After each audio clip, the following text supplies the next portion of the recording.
simuza maoko wangu kumatenga kunogara kubwinya kwenyu mu presence yenyu ndino wana rugare mucheza chenyu ndinogara mutwene mutwene mutwene ndimiishe wa masimba ose chigaro chenyu chakasimba ne kuzinga peri umambo hwenyu hahuzununguki ndinokuza ishe pamusoro pematenga pakadzika kupfura makungwa ndinokuza zita renyu ndinokuza ishe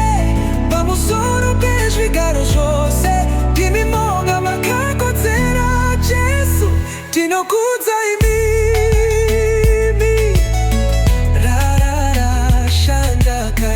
Hallelujah,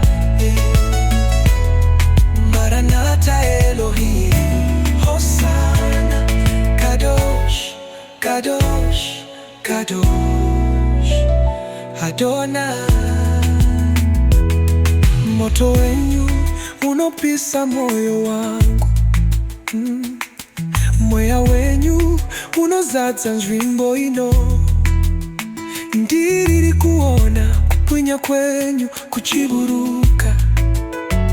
sezva ndinotarira kubva kumusoro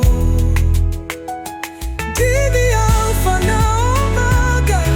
mavambo nemagumo murimo mumurangariro wangu muponesi wangu mambo wangu Ishe wangu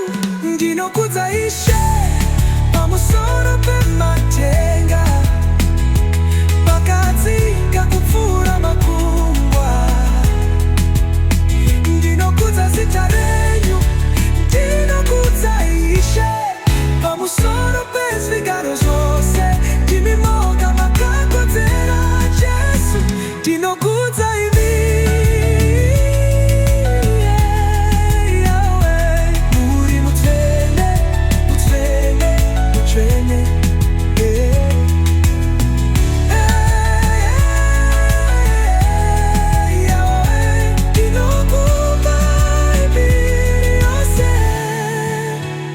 ndinokudza Ishe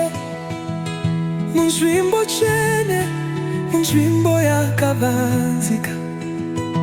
ndinopfugama pamberi pechigaro chenyu ndinokudza Ishe nemweya wangu wose nemoyo wangu wose ndinonamata imimoga. Shalom, shalom, shalom, Maranatha, uya Jesu, uya.